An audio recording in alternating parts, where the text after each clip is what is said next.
What's up, everybody? I'm the teleworker, and today I'm going to be reviewing Spider-Man No Way Home. I'm sorry this is a little late. I was out of town for the holidays. Alright, before we start, I'm going to say this is a spoiler review. If you have not seen Spider-Man No Way Home, leave now. This is your only warning. I'm telling you right at the beginning. Alright, so to start this off, I'm going to clarify some of the opinions I had in my last Spider-Man video. Some people were convinced that I did not like Tom Holland's Spider-Man at all, which is not true. I like him less than the other two live-action iterations, but it was only because of the writing.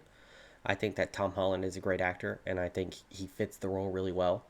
But I think the MCU's writing for Peter Parker is much weaker than the two standalone universes were.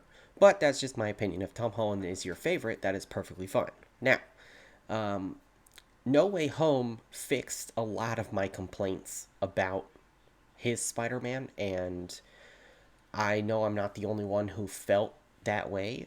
If you guys want to hear me elaborate on that further, you can go check out my ranking video. And I'm going to give my updated ranking for this one, but I won't go into detail with all the movies. So if you want to see me give all my thoughts about all the other movies other than No Way Home, there is a video specifically for that. No Way Home was very impressive to me. The amount of stuff that they successfully juggled in this movie was shocking.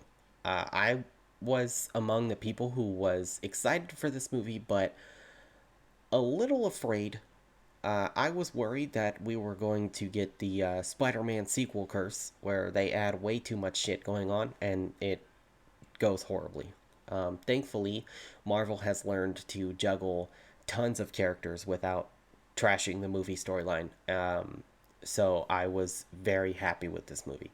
I think that there are some minor hiccups towards the beginning. I think there's some pacing issues.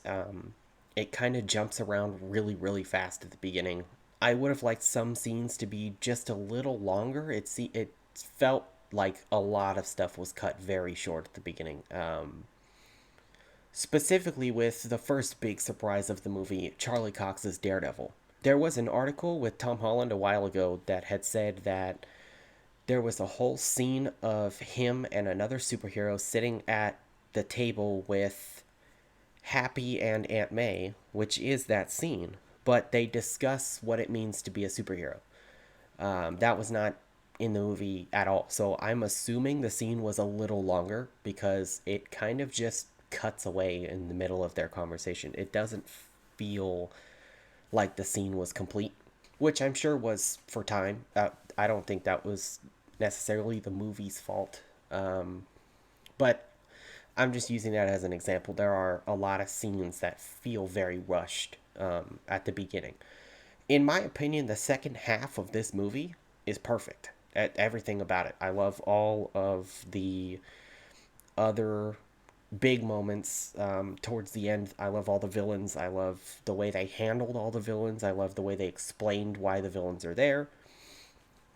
But I just feel like the first half has a lot of stuff that's very rushed because they're trying to set up the story as fast as possible. I think the cinematography is much better in this movie than the last two. I think they finally fixed my biggest complaint with Tom Holland's Spider-Man, which was the stakes. By the end of the movie, there was not really that big of an effect on Peter or the MCU, and this movie definitely fixed that.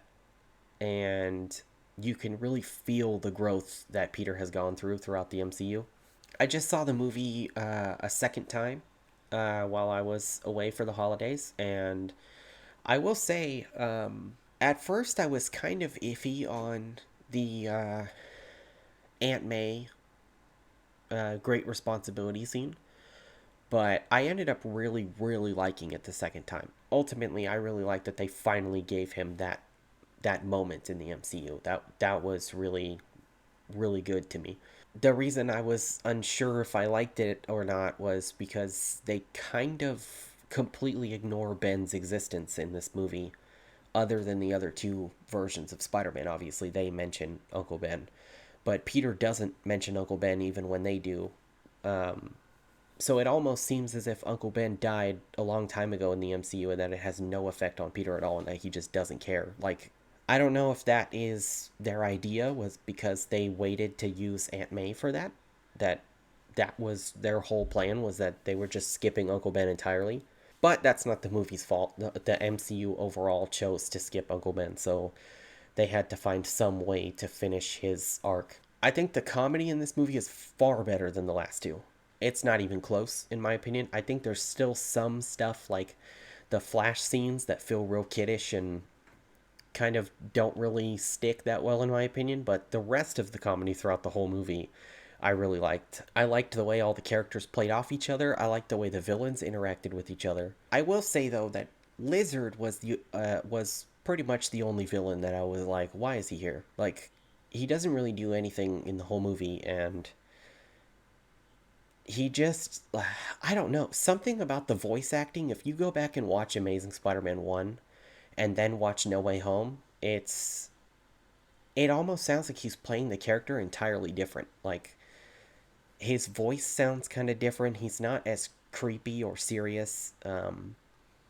But and they changed his design for seemingly no reason, because his face is still the same shape and stuff. So it just seems kind of weird. His character is really underdeveloped, but the movie only has so much time to do stuff with all these characters. So, like I said before, it's not necessarily the movie's fault, but I would have liked a little more from the Lizard. I think they handled Doc Ock and Green Goblin extremely well.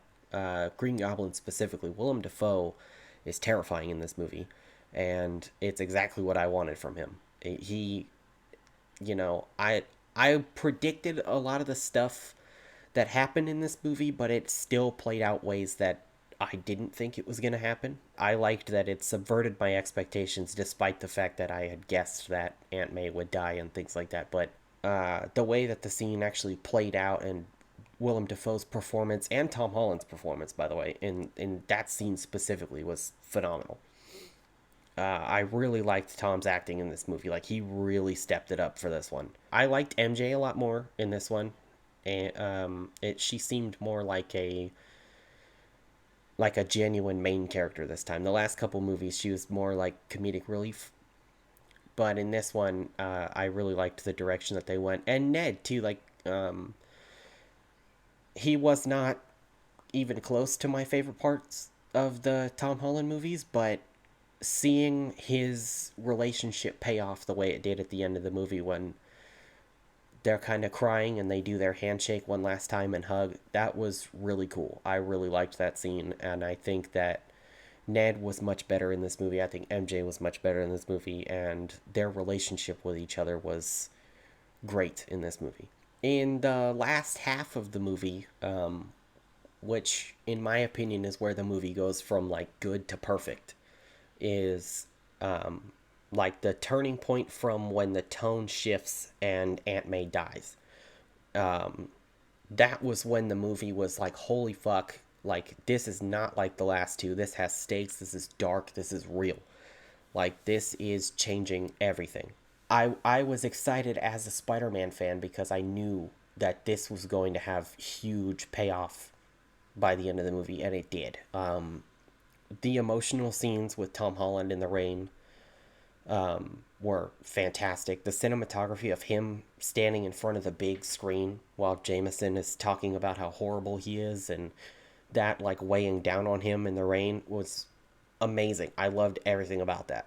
And seeing him process that grief by being able to talk to two other Spider-Men that have also had massive losses in their careers, I thought was genius. The way that they executed it was very well done. I liked that they made references to both of the Uncle Bens dying, but they also referenced Gwen and Harry. I thought it was really cool. They worked in dialogue to kind of reference all of their movies instead of just focusing on the ones that had the best reviews, because it would have been very easy for them to ignore Spider-Man 3 and Amazing Spider-Man 2, but they didn't. I really liked that they gave Andrew kind of a continuation of where Amazing Spider-Man 2 left off. I think that had massive payoff. Seeing him catch MJ and then that redeem him in his own eyes was really great. People I know that were not Andrew Garfield fans came out of this movie loving him. Like they went back and rewatched his movies. They're really praising his performance in this movie, and I think if people go back and give Amazing Spider-Man 1 a fair shot, they'll find out that they really, really like it. I think it is one of the best Spider-Man movies ever made, and I think people judged it unfairly because it was so close to Spider-Man 3, and people were just not over the fact that Spider-Man 4 had been canceled.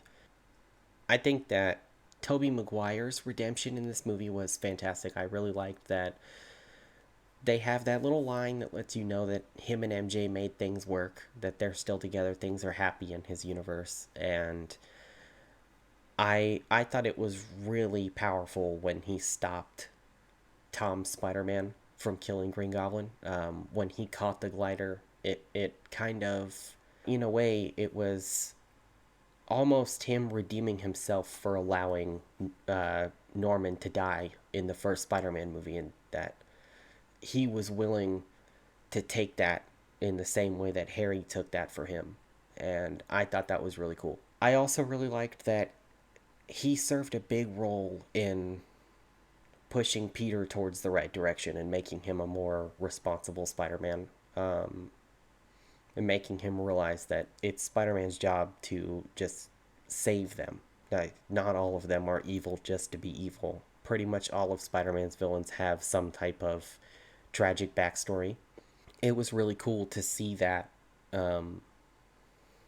through Toby, because in all three of his movies he goes through a process of trying to save the villains.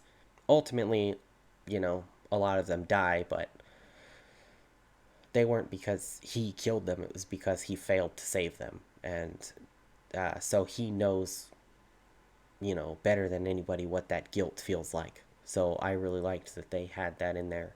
Overall, I'd give this movie probably an 8 out of 10. Originally, I had given it like a 7 or a 7.5, but when I saw it again, it was actually better the second time.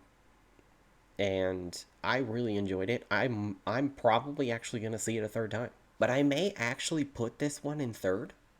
I really enjoyed this movie, like, a lot. I'm going to buy it the second it comes out, and I'll probably rewatch this movie all the time, honestly. I rewatch the old Spider-Man movies and the Amazing Spider-Man movies a lot, and I could see myself rewatching this one all the time. Basically, my new ranking would be Spider-Man 2, Amazing Spider-Man 1, Spider-Man No Way Home, Spider-Man Into the Spider-Verse, Spider-Man, Far From Home, Homecoming, Spider-Man 3, Amazing Spider-Man 2. We will be doing, as a group, all the guys that I play with on the channel, we will be doing a group spoiler talk. That's going to be really long. We're going to go through everything we liked about the movie. So if you guys want to hear me go full geek mode and talk about all the comic references and Easter eggs and all the stuff that we noticed and what we think will happen next and stuff like that, there will be a separate video for that. We just have to find a day where we can get everybody on, that's the hard part. Spider-Man No Way Home, 8 out of 10. Has some minor issues, but I think it's really great. It's got some great Spider-Man moments. It has a great score. It's got great villains. This will be probably remembered as one of the greatest Spider-Man movies of all time, regardless of who you are. I think whichever Spider-Man is your favorite, whatever, I think that pretty much everybody from all three generations are really, really happy with this movie. So comment down below what you guys thought. Keep an eye out for our full spoiler talk. See you later. But when we are